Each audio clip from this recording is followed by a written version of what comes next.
Hello दोस्तों, नमस्कार। स्वागत है एक बार फिर से आप सभी के अपने प्रिय चैनल पर। दोस्तों आपको बता दें जो अभी की सबसे बड़ी खबर आ रही है, जहां पर दोस्ती की आड़ में भारत से बड़ा वाला धोखा पाकिस्तान के साथ पुतिन का। आखिर ये कैसा दोस्ताना बताएंगे दोस्तों। आखिर नए दोस्त की तलाश में रशिया ने पाकिस्तान को क्यों ढूंढा, आखिर इस चीज के लिए भारत को क्यों दे दिया है रशिया ने धोखा, सारी जानकारी दोस्तों बताएंगे। और इसी बीच आपको बताएंगे जहां भारत में तो प्रधानमंत्री के हत्यारे की भी सजा माफ हो जाती है। जी हाँ दोस्तों, बताएंगे कैसे महबूबा मुफ्ती ने फिर एक बार जहरीले बयान दिए हैं और यासीन मलिक के मामले पर पुनर्विचार होना चाहिए जैसा रिक्वेस्ट किया है। और साथ ही साथ आपको बताएंगे जहां पूरब के बाद अब पश्चिमी देशों में भी दमकेगा नए भारत का सूर्य। अमेरिका ने की नाटो प्लस में शामिल करने की बड़ी सिफारिश। जी हाँ, चीन के खिलाफ साबित होने वाला है क्या ये ब्रह्मास्त्र। और साथ ही साथ आपको बताएंगे नए संसद के उद्घाटन से पहले मोदी जी का विपक्ष पर बहुत बड़ा हमला, कहा नहीं हुआ इसका सम्मान। और साथ ही साथ दोस्तों आपको बताएंगे जहां 1 जून से बदल जाएंगे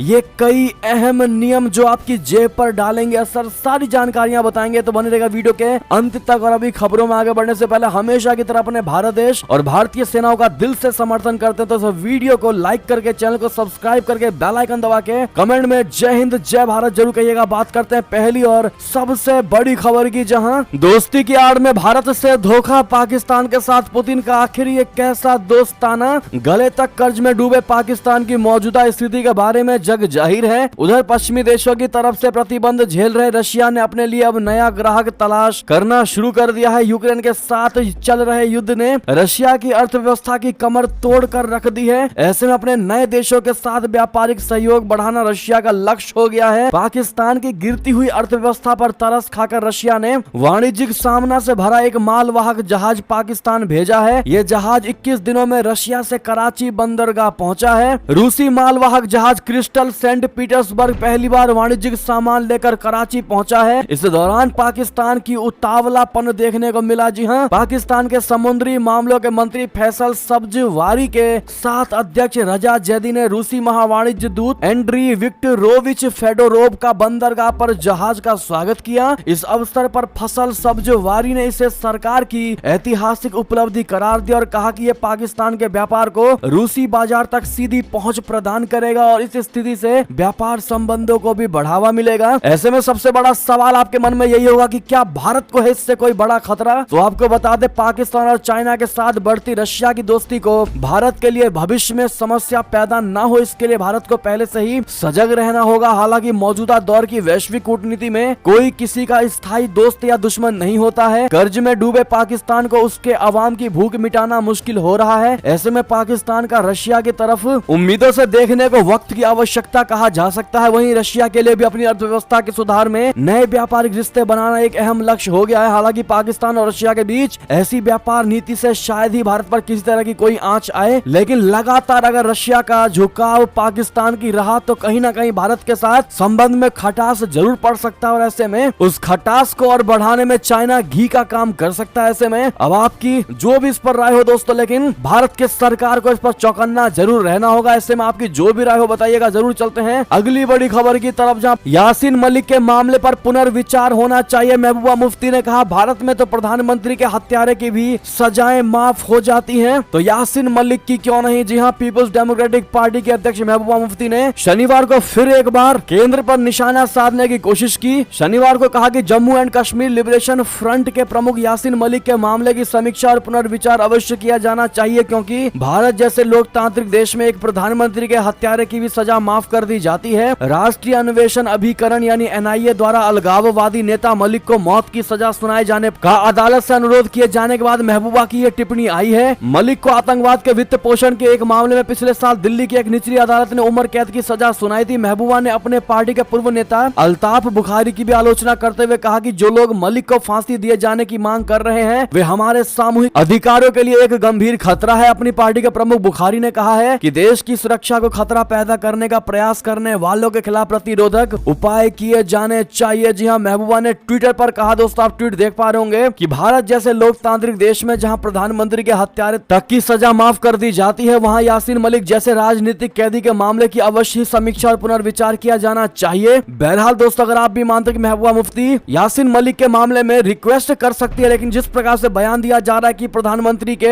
हत्यारे को भी माफ कर दिया जाता। अगर आप भी मानते हैं पूर्ण रूप से अनुचित है और महबूबा मुफ्ती को ऐसे बयान नहीं देने चाहिए थे, जो कि वो हमेशा विवादित बयान ही देती है। ऐसे में दोस्तों आपका जवाब क्या होगा दोस्तों, कमेंट में लिखकर अवश्य बताइएगा। जितना ज्यादा से वीडियो को शेयर कर दीजिएगा हमेशा की तरह, ताकि हर कोई अपनी राय रख सके। चलते अगली खबर की तरफ, जहां भारत को नाटो प्लस में शामिल करने की बड़ी सिफारिश चीन के खिलाफ क्या साबित होगा ब्रह्मास्त्र। जी हां, पूरब के बाद अब पश्चिमी देशों में भी दमकेगा नए भारत का सूर्य। पीएम मोदी के दौरे से पहले अमेरिका ने उठा दी है ये मांग, भारत को नाटो प्लस में किया जाए शामिल। बता दें, प्रधानमंत्री नरेंद्र मोदी अगले महीने 22 जून को अमेरिका की यात्रा पर जाने वाले हैं। पीएम मोदी के दौरे से पहले अमेरिकी समिति ने नाटो यानी उत्तर अटलांटिक संधि संगठन प्लस में भारत को शामिल करने की सिफारिश की है। नाटो प्लस, जो कि दोस्तों अभी 5 देशों का गठबंधन है, एक सुरक्षा व्यवस्था है जो नाटो और 5 गठबंधन राष्ट्रों ऑस्ट्रेलिया, न्यूजीलैंड, जापान, इजराइल और दक्षिण कोरिया को वैश्विक रक्षा सहयोग बढ़ाने के लिए एक साथ लेकर आती है। भारत को दोस्तों इसमें शामिल करने से इन देशों के बीच खुफिया जानकारी निर्बाध तरीके से साझा हो पाएगी। साथ ही भारत की बिना किसी समय अंतराल के आधुनिक सैन्य टेक्नोलॉजी तक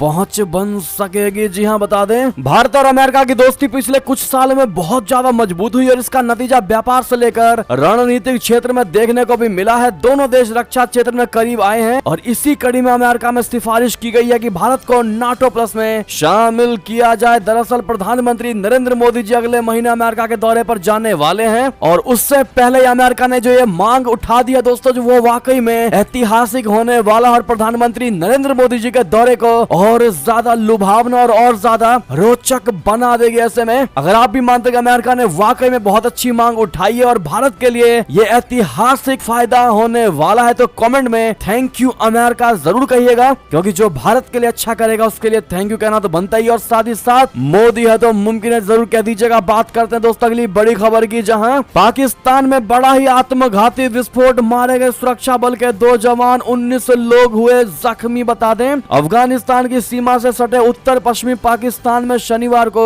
आत्मघाती विस्फोट की घटना सामने आई है। इसमें सुरक्षा बलों के 2 जवान मारे गए हैं और 19 अन्य घायल हुए हैं। ये घटना कबायली जिले में हुई। आत्मघाती हमलावर बाइक पर सवार था और उस पर विस्फोटक लाद कर आया था। उसने सुरक्षा बलों के काफिले को निशाना बनाया। बीडीएस बोले तो बम निरोधक दस्ते के प्रभारी इनायतुल्लाह टाइगर ने बताया है कि सुरक्षा बलों का काफिला दक्षिण वजीरिस्तान की तरफ जा रहा था। जब जवान डेरा इस्माइल खान जिले के चाकन इलाके में पहुंचा तो हमलावर ने उन पर अटैक कर दिया। 2 सुरक्षा कर्मी पाकिस्तानी मारे गए और 19 अन्य घायल हुए हैं। जी हां, जिनमें 3 की हालत बहुत ज्यादा गंभीर बताई जा रही है। साथ ही साथ एक और खबर बता दे, जहां नेपाली सेना ने ब्लैक लिस्ट चीनी कंपनियों से कर दी 26 बख्तरबंद वाहन खरीदने की डील। भारत आने से पहले पीएम प्रचंड ने कहा कैंसिल करो इसको। जी हां, नेपाल के प्रधानमंत्री प्रचंड 31 मई से 3 जून तक भारत की यात्रा पर रहेंगे। इस यात्रा से कुछ दिन पहले ही रिपोर्ट आई है कि नेपाली सेना चाइना के north industries group corporation limited से 6 अरब रुपए के 26 बख्तरबंद वाहन खरीदने की योजना बना रही है। दी काठमांडू पोस्ट की रिपोर्ट के मुताबिक नेपाली सेना इसी चीनी कंपनी से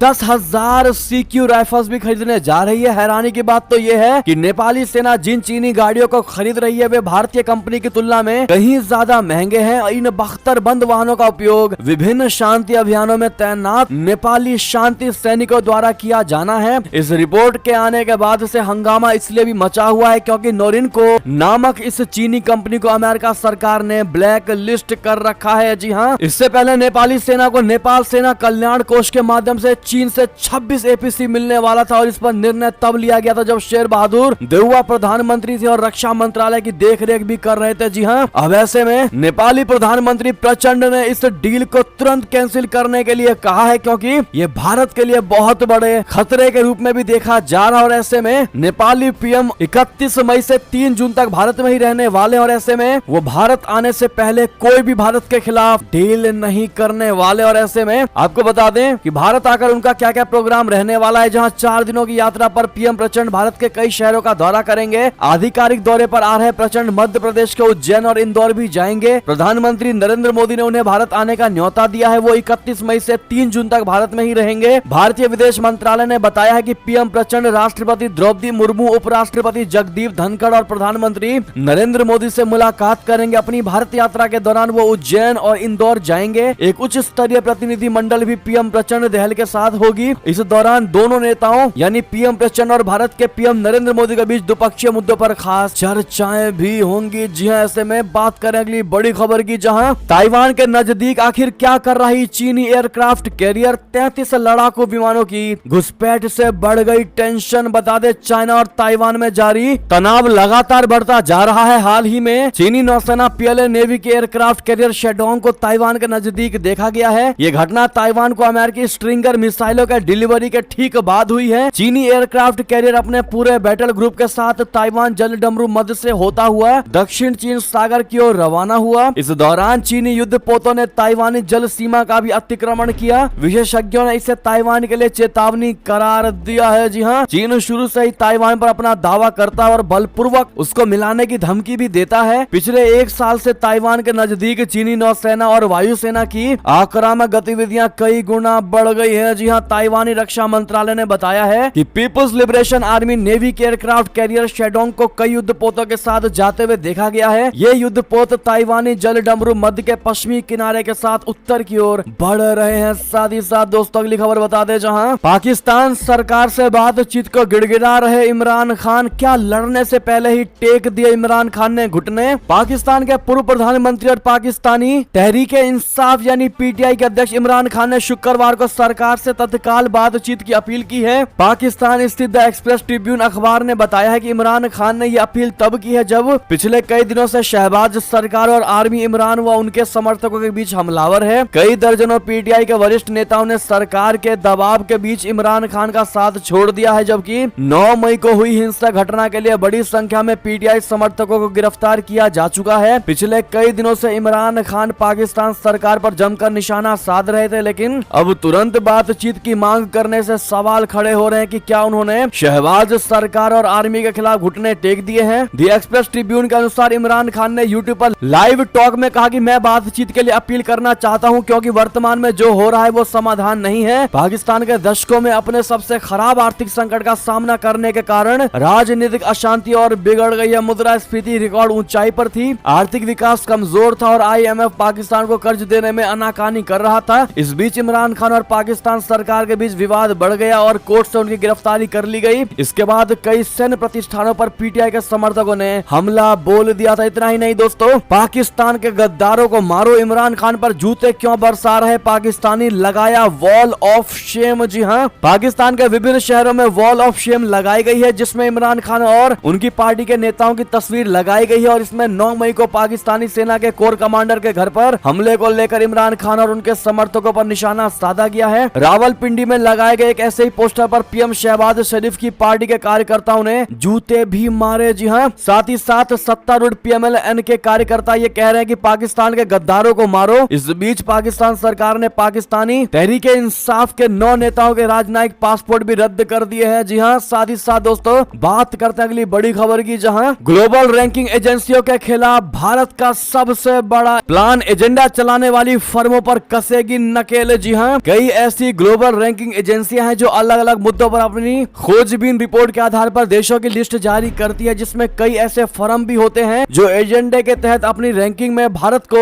वर्ल्ड में नीचा दिखाने का काम करते हैं। ऐसी एजेंसियों के खिलाफ अब भारत ने नकेल कसने का कड़ा एक्शन लेने की तैयारी कर ली है। भारत ने सरकार और प्रेस स्वतंत्रता जैसे मुद्दों पर एजेंडा आधारित रैंकिंग के खिलाफ उसके अगेंस्ट अपने एक्शन प्लान के तहत काम करना शुरू कर दिया, और जिसकी जानकारी प्रधानमंत्री नरेंद्र मोदी जी के प्रमुख सलाहकार संजीव सान्याल ने फ्राइडे को अपने एक इंटरव्यू में दिया है। जी हाँ, साथ ही साथ दोस्तों अगली खबर बता दें, जहां बाइबिल रखने वालों पर किम जोंग का कहर, 2 साल के बच्चे तक को भेज डाला जेल में। जी हाँ, उत्तर कोरिया में बाइबिल के साथ पकड़े गए ईसाइयों को मौत की सजा का सामना करना पड़ता है। बच्चों सहित उनके परिवारों को भी आजीवन कारावास की सजा दी जाती है। अमेरिकी विदेश विभाग की एक रिपोर्ट में यह खुलासा किया गया है। 2022 के लिए विदेश विभाग की अंतर्राष्ट्रीय धार्मिक स्वतंत्रता रिपोर्ट का अनुमान है कि उत्तर कोरिया में 70,000 से अधिक ईसाई व अन्य धर्मों के लोग कैद में बंद हैं। रिपोर्ट में यह दावा किया गया है कि जेल भेजे गए कई लोगों में से 1-2 साल का बच्चा भी था, जिसे कथित तौर पर उसके माता पिता के पास बाइबिल पाए जाने के बाद आजीवन कारावास की सजा सुनाई गई थी। परिवार को उनकी धार्मिक प्रथाओं और बाइबिल रखने के आरोप में गिरफ्तार किया गया था। 2 साल के बच्चे सहित पूरे परिवार को 2009 में एक राजनीतिक जेल शिविर में आजीवन कारावास की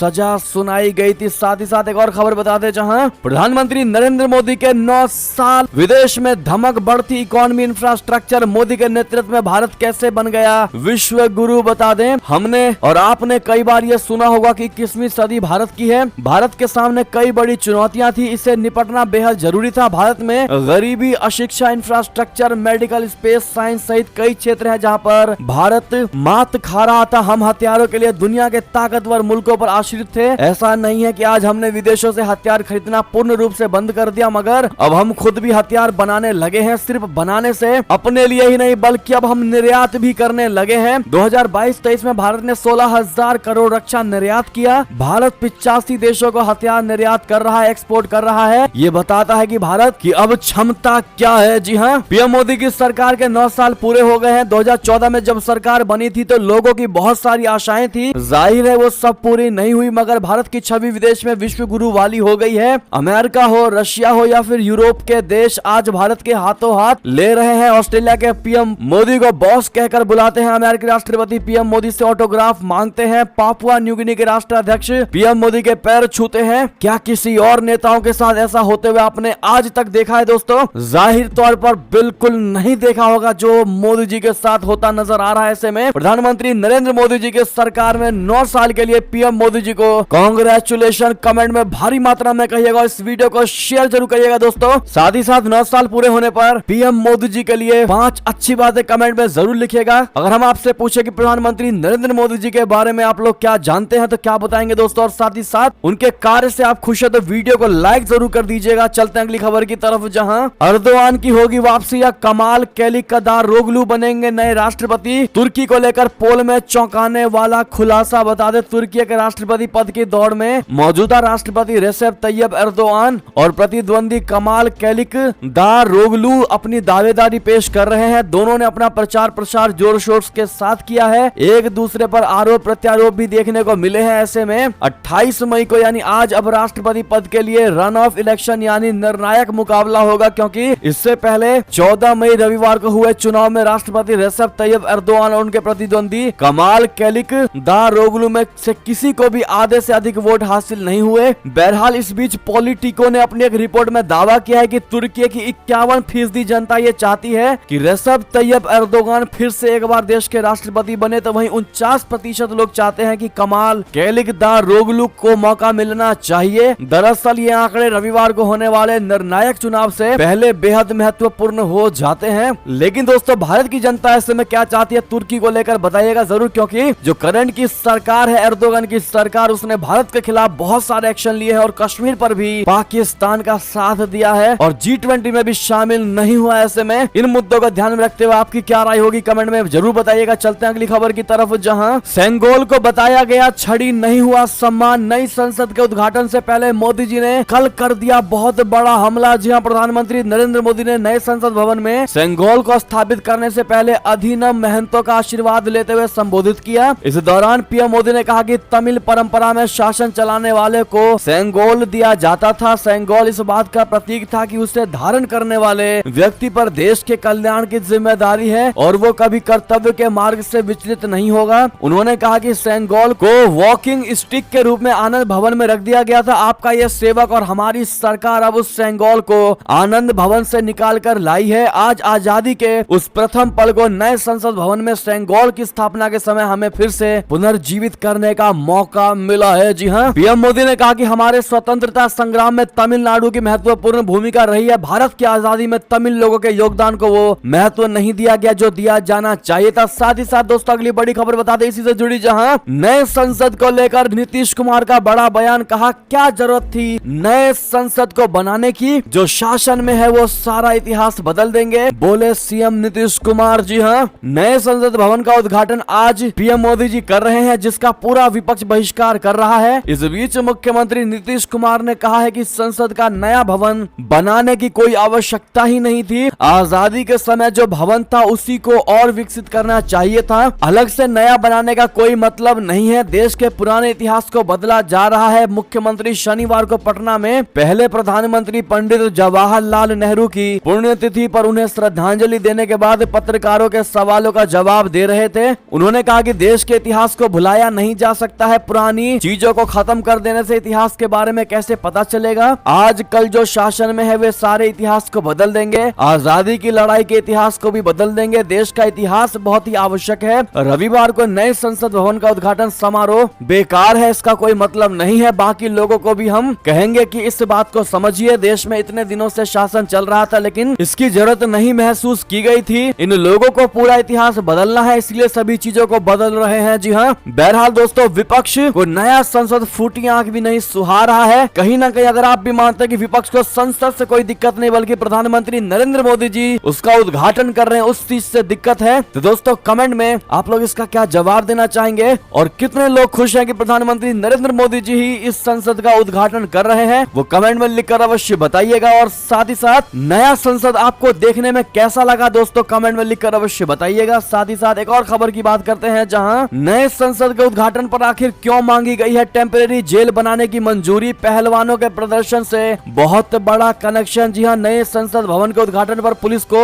बखेड़ा खड़ा होने की आशंका है। इसके केंद्र में जंतर मंतर पर चल रहा पहलवानों का प्रदर्शन है। कई राज्यों की खाप पंचायतों ने इसका समर्थन किया है। खापों ने रविवार को नई संसद पर महिला पंचायत करने का ऐलान किया है। इसको देखते हुए दिल्ली के ओल्ड बवाना में कंजावाला चौक स्थित प्राइमरी गर्ल्स स्कूल में अस्थायी बोले तो टेम्परेरी जेल बनाने की अनुमति मांगी गई है। अंदेशा जताया गया है कि इस दौरान हरियाणा बॉर्डर से बड़ी संख्या में लोग दिल्ली में प्रवेश कर सकते हैं। इससे कानून व्यवस्था को बनाए रखने में परेशानी होने की बात कही गई है। रविवार को प्रधानमंत्री नरेंद्र मोदी जी आज संसद का उद्घाटन करने वाले हैं और ऐसे में ये बहुत बड़ा बखेड़ा भी खड़ा हो सकता है। ऐसे में दिल्ली पुलिस पूर्ण रूप से तैयारियां कर चुकी है। जी हाँ, देखते हैं आज क्या होता है। साथ ही साथ दोस्तों अंतिम खबर की बात करते हैं, जहां 1 जून से बदल जाएंगे कई अहम नियम जो आपकी जेब पर डालेंगे सीधा असर। जी हाँ, हर महीने की 1 तारीख कुछ न कुछ बदलाव लेकर आती है। जून के महीने में भी कई बदलाव देखने को मिलने वाले हैं। इन नियमों के बदलने से आपकी जेब पर सीधा असर पड़ेगा। ये बदलाव इलेक्ट्रिक वाहन, रसोई गैस, बैंक खाते समेत कई बड़े बदलाव होंगे। अब आपको बताते हैं 1 जून से क्या क्या बदलाव होने जा रहा है। जहां पर सेविंग और करंट अकाउंट में बड़ा बदलाव होगा। ये बदलाव अनक्लेम्ड डिपॉजिट को लेकर होगा और इसको लेकर आरबीआई ने 100 दिन से